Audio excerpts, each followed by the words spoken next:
Question: are mass killers mind-controlled assassins? Stay tuned.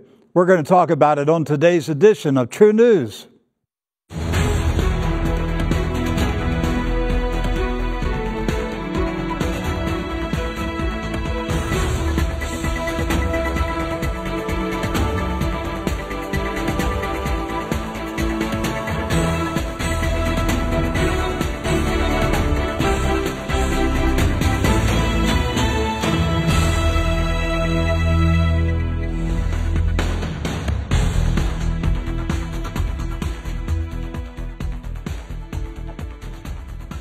This is True News. I'm Rick Wiles. Two more violent attacks on innocent people have occurred in recent days. A 29-year-old man went on a shooting rampage at a Waffle House restaurant in Nashville on Sunday, killing 4 people.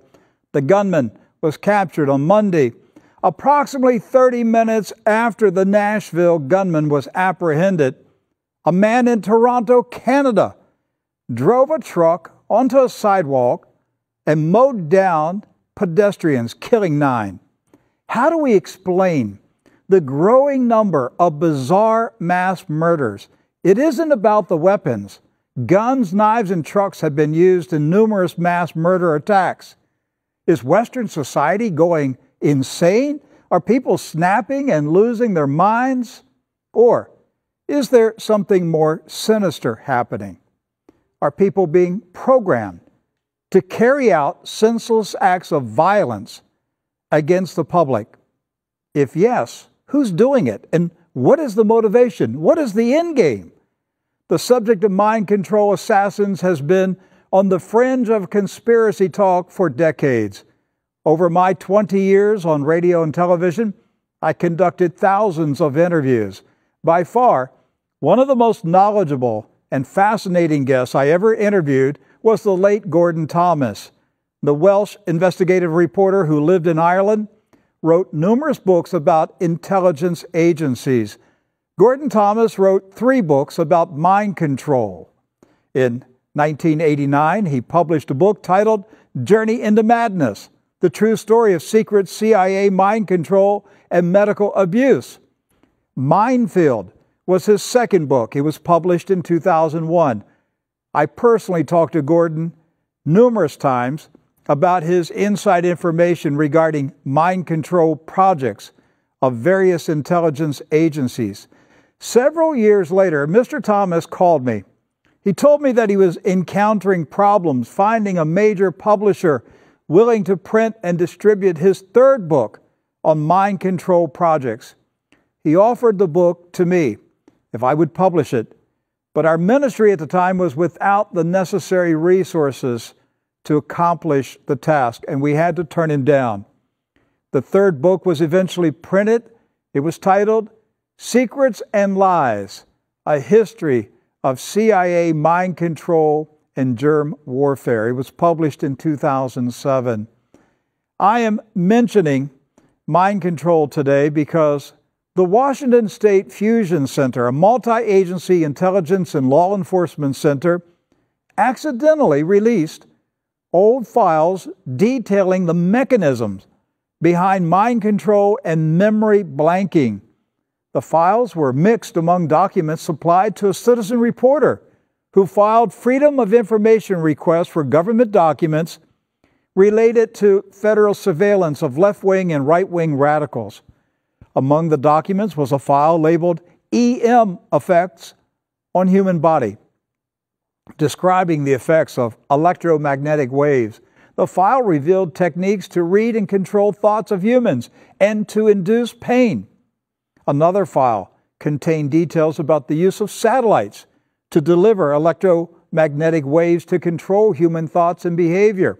Doc Burkhart and Edward Zoll are here to discuss this story, plus the latest news on the Democrats' national security scandal involving Pakistan and a Russian warning to Israel regarding Syria. Gentlemen, glad to have you back. We talked about this on the last edition of True News, and this file that was mixed in with these other documents, it appears like it's maybe 20, 30 years old, maybe from the 80s, you know, possibly early 90s. But one of the diagrams is a human diagram. The things that it says that they're capable of doing: forced memory blanking and induced erroneous actions. Memory blanking, that you cannot remember anything. Right. That could wipe out 15 minutes of your life, 15 days of your life, 15 years of your life. The ability to blank out your memory. Sudden, violent itching inside your eyelids. Which sounds just horrible. It does. Forced manipulation of airways, including externally controlled forced speech. That's just wild to even imagine, isn't it? Making a person say something against their will. That's what they're doing. Wildly racing heart rate without cause. Remotely induced violent rash and itching with preference for hard-to-reach areas during delicate or messy work. What are they doing here with people? Just torturing them and messing with their minds really is what they're doing. How about forced nudging of the arm during delicate work causing injury? Or spills. Or spills. So somebody's on a ladder and they start nudging, causing a muscle twitch in their arm. Maybe they slip, fall off the ladder. Maybe they drop something. They're on scaffolding. Or they're driving a car or a truck and they nudge a little bit and then they go off the road. Lose and cause control. an accident. Lose control of the vehicle. Controlled dreams. Artificial tinnitus, ringing in the ears. The one that fascinates me, Rick, is the microwave hearing, because even as we talked about the Waffle House shooter, he has heard voices. And once again, this whole story of all these different shooters hearing voices in their heads. And here it's we are. Voice-to-skull transmission. Doc, right. I've been talking about voice-to-skull transmission for 20 years on True News. But years ago, people with this roll, you know, when we were doing radio, I just called it eye-roll radio. I knew that when I was talking about these subjects, that some people were just rolling their eyes like, what do you mean, voice-to-skull transmission? The ability to transmit a human voice at a distance and enter a person's skull. Yes. And if you think it's crazy, the U.S. Patent Office has a patent on somebody being able to do that. And the Army had a website all the way up till 2008. This document says the first unclassified successful transmission of the human voice directly into the skull of a living person was performed by Dr. Joseph C. Sharp of the Walter Reed Army Institute of Research in 1974 by transforming a hypnotist's voice using the Lowry silent sound or scramble method used in the Gulf War. It is possible to hypnotize a target without the target being aware, from hiding, leaving zero trace evidence. Edward, they used this in the Gulf War. What were they doing in the Gulf War with this technique? Well, it appears they were potentially taking individuals and affecting their mind, broadcasting propaganda. They were changing the thoughts of whether it be civilians or potentially soldiers on the battlefield. We know there were mass flights of Iraqi soldiers. I'd say over 3/4 of their army actually surrendered without even fighting. Think about that. Is it possible this was used to potentially cause them to run, to flee? If the Pentagon, if the Defense Department was using mind control and voice-to-skull transmissions in the Gulf War in the 80s, what are they doing to us now in 2018? Well, you mentioned on Friday, you brought up Stanislav Lunev, the Russian scientist. And I just want to note this. A Russian spy. The Russian spy, the defector. The highest-ranking Russian defector to the United States. And I did some research on Dr. Joseph C. Sharp, the man you just mentioned. He is indeed a research psychologist. He started at the Walter Reed Army Research Facility in 1961. Interestingly, in 1974, he was part of a joint working group between the United States and Russia, which went to Tashkent, Russia, to do joint research. And what was involved with this was also the director of life sciences at NASA. So this scientist, the one that's claimed in this document released by Washington, a fusion center in Washington, is a man who did joint research with the Russians. What would be the purpose in joint research with the Russians? Well, part of the arguments for MK in America was that we wanted to have the same capabilities that the Russians were developing, that potentially the same capabilities the Nazis were pursuing, which was to either control people, to manipulate actions. But if we had that ability, why would we share it? Well, maybe it was a learning event. Yeah, Doc mentioned people hearing voices, and I've noticed this, Doc, for years.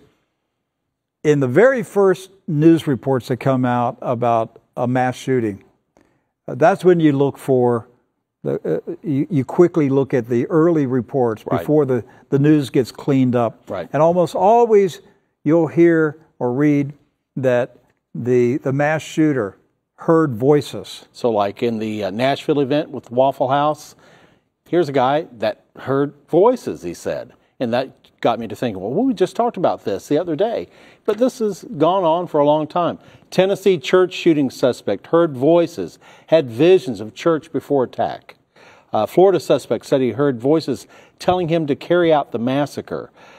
Sister says alleged Walmart shooter has heard voices since his LSD trip in 1988. Appleton man who threatened to shoot up school heard voices. I forgot about this from the Fort Lauderdale airport shooting. The suspect, Esteban Santiago, said he heard voices as well. And then, of course, the infamous Washington Navy Yard shooter heard voices as well. And he went to find those voices. And we actually have a clip from shortly after that occurred that tells a little bit more about the types of voices that he heard. All right, let's watch it. Newport police say they responded to the Marriott Hotel early in the morning on August 7th. Aaron Alexis told police he was a naval contractor who traveled often. Alexis told the officer he had a verbal fight with someone at the airport in Virginia as he was getting on a flight to Rhode Island. And that person sent 3 people to follow him and keep him awake by talking to him and sending vibrations into his body. Alexis left a Middletown hotel, went to a Navy base hotel, but still heard the voices. He escaped to a 3rd hotel, the Marriott, but the voices continued. Alexis told the officer the 3 individuals were speaking to him through the floor and using some sort of microwave machine to send vibrations through the ceiling, penetrating his body so he cannot fall asleep. Now, what's interesting about this gentleman is he actually called authorities beforehand, telling them this is happening to me. The man, this wasn't a homeless guy that just walked into the Navy Yard in Washington, D.C. He had a security clearance. That's how he got in. Yes. He came with a, if I recall, was it a shotgun? Shotgun. But he had etched into the shotgun something about MK Ultra, a mind control. He was there trying to find the source of the voices or whatever was generating sounds in his head, and he was going to take him out. Right. He was there to stop it. Now, people, those few people who know about this stuff, they just say, oh, he was nuts, he was crazy. But there's a pattern. And then when you compare it to these old documents that were just accidentally released last week, they line up as being accurate. Yes. That our government does conduct. These aren't experiments anymore. This is regular operations. What's the purpose of it? To control people. But why? Why do we want mass shooters? Why would the government want mass shooters? Well, they always gain power out of chaos. And in this case, the mass shootings cause the public to entertain the question of, will I give up my personal liberties to empower the security state, the government, anybody to take my freedom of speech, to take my privacy away? I mean, look at what we have now. We don't have privacy anymore. It destabilizes society because everybody feels like everything's coming apart. Nothing's secure anymore. Nothing's stable. You never know when somebody's going to go berserk. All right. I mean, look at the security that we have in our own operation because we don't know. Is some weirdo going to walk in the door with a gun? Right. So they're doing this to the entire society. They're breaking down the sense of security, of stability. But as Edward says, they're also driving the public to surrender their privacy, surrender their rights, surrender their freedoms. We need the big brother state. We need surveillance cameras. We need spying on people to keep everybody safe.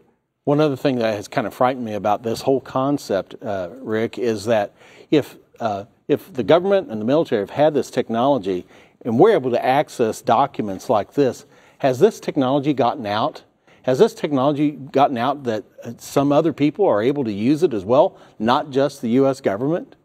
Maybe other organizations, maybe deep state organizations that have decided that they're going to be proactive in how they're going to manipulate our society and our government? It's a very valid question. And what other nations have it and are using it against their people and against us? We don't know. I know, going back to Gordon Thomas, who I mentioned, he passed away last year. Fascinating man. And I told Gordon one time, I said, Gordon, I want to be in your will.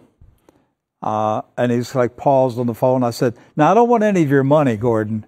I just want your contact list. All right? Because this man, some fascinating books. He knew he had a global network of people in intelligence agencies and the militaries of Great Britain, the United States, Israel, all over the world. They fed him information about various operations that were taking place. But he was a fascinating person. But he educated me about MK Ultra. It was through Gordon Thomas that I learned the most about MK Ultra. MK Ultra was from what we know, the first mind control project of the U.S. government, the CIA back in the 1950s. Now, the CIA just came into existence after World War II. Right. So right away they got into mind control. Where did they get this? My guess is the Nazis. Yes. Because the CIA brought thousands, tens of thousands of Nazis, scientists, to the United States. And so the U.S. was developing a mind control operation called MK Ultra. Well, I grew up in Maryland, and nearby was Fort Detrick, which is the home of our biological chemical warfare program that we don't have. Right. Where we don't produce Novichok and all that kind of stuff. But Fort Detrick was being used by the CIA for mind control. And there was a scientist there who was involved in the U.S. biological warfare program. And apparently, he was concerned that biological warfare agents were used in the Korean War. Right. And he started to get queasy about it and wanted out. Well, the CIA doused him, and I don't know what that means, being doused with LSD, because it was the CIA that invented LSD. It wasn't Dr. Timothy Leary, the 1960s guru. It was he was the salesman. Yeah, the CIA invented LSD. So they somehow covered Dr. Olson with LSD. And this happened up in the mountains of western Maryland. And then they took him to New York City to see the in-house psychiatrist, the CIA-appointed psychiatrist. And while he was being treated, this is the official story, Dr. Olson went berserk, ran through the window of a high-story building in New York City and fell to his death. So they involuntarily drugged him, kidnapped him, and then he died while he was in their custody. Yes. But they said it was an accident. Suicide. Suicide. Yeah, the official story was suicide. So his family never believed it. Right. And then in the 1970s, during the administration of Gerald Ford, the truth came out. The U.S. This was during the church hearing, the hearing by Senator Frank Church of Idaho, and a lot of stuff came out about the CIA, and some truth came out about Dr. Olson's death, and Gerald Ford and the U.S. government made a settlement with the Olson family and gave them a little bit of money and about apologized. $500,000, and apologized, all right, for making Mr. Olson jump out a window and commit suicide. So that means that they had established the fact that it was the U.S. government's fault. I'm surprised they even admitted to that. I know. So now there's a movie out about Frank Olson. It's on Netflix, Wormwood.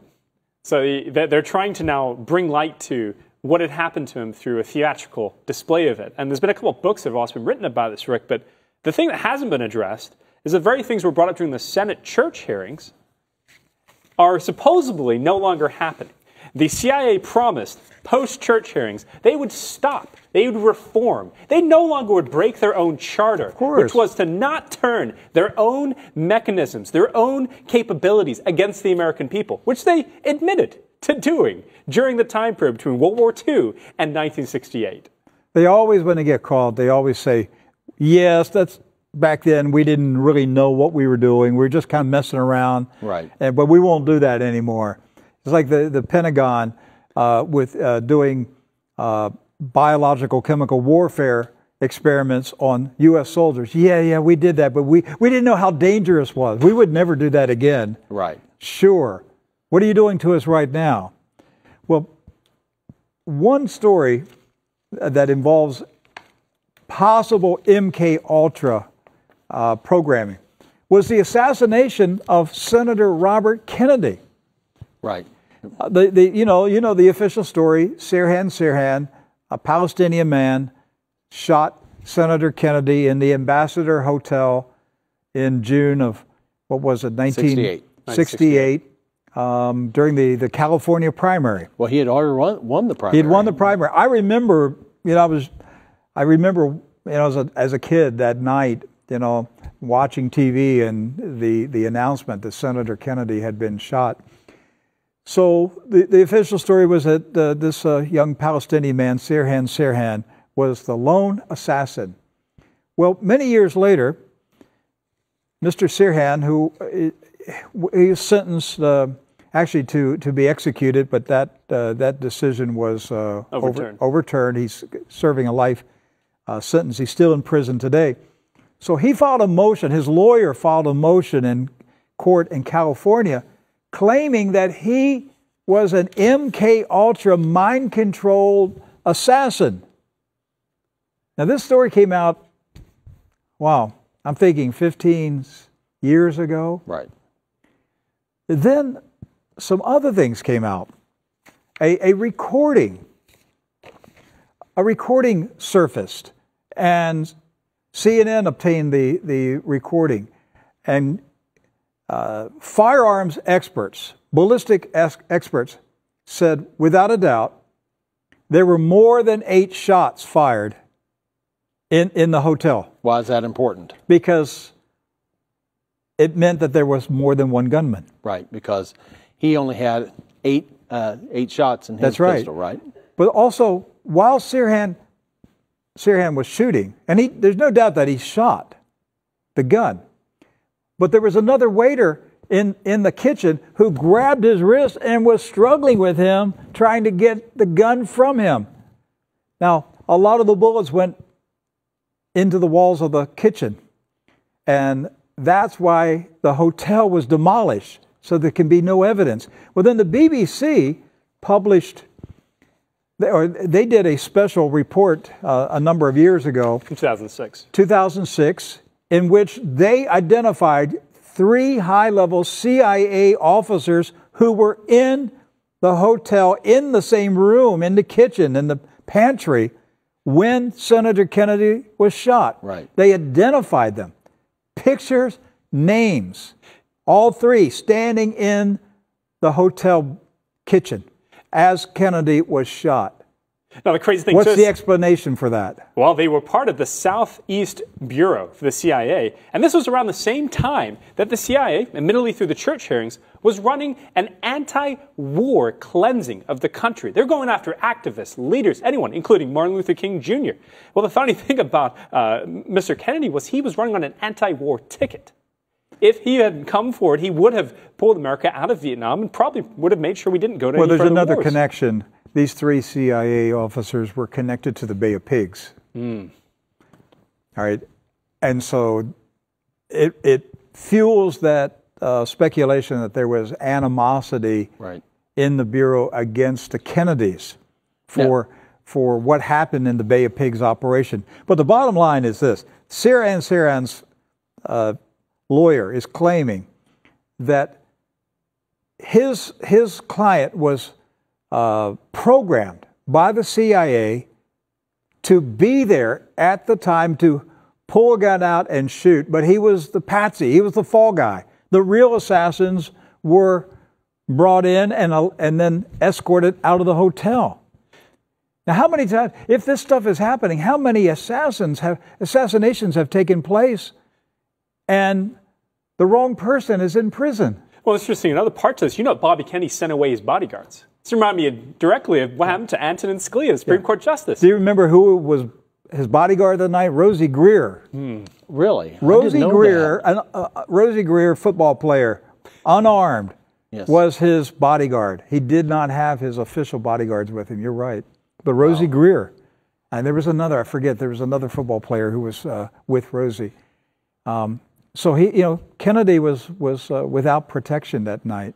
Are there other aspects of Sirhan that kind of give you a clue that maybe there was some mind control operating there? There's a 15-day gap in his memory that no psychiatrist, no hypnotist, no one has been able to penetrate this wall in Sirhan. He's been questioned. He's been, I don't know what techniques that they've used, but the police said that they could not get past this wall that was in his mind, that he had meticulous memory of all of his previous life except a 15-day window, which his lawyer claims that is when he was programmed. That's when he was hypnotized and made an MK Ultra assassin. You mean like forced memory blanking, like we talked about earlier? Like forced memory blanking. Wow. Exactly. It's right there in the document, forced memory blanking. You can't say, well, it's a conspiracy theory. We can't make people lose their memory. Right there it is. Conspiracy fact. It's a conspiracy fact. Forced memory blanking. Hey, well, listen, there's a lot of other stuff. We're down. We have a minute left. Folks, we're going to 2 hours, May 7th. All right, get ready for it. True News expands to 2 hours on May 7th. There's a lot of other stuff I wanted to talk to you about today. The Russians, unnamed source, made a threat against Israel. Russia is supplying Syria with their S-300 surface-to-air missile batteries, which would shoot down warplanes and incoming missiles.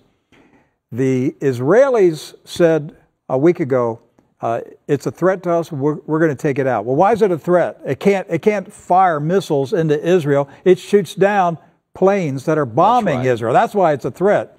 So Israel, an Israeli defense official said, we're going to take it out. And Russia said? And a Russian official said there will be dire consequences because the Russians are going to be there installing it. This is an expensive Russian defense operation.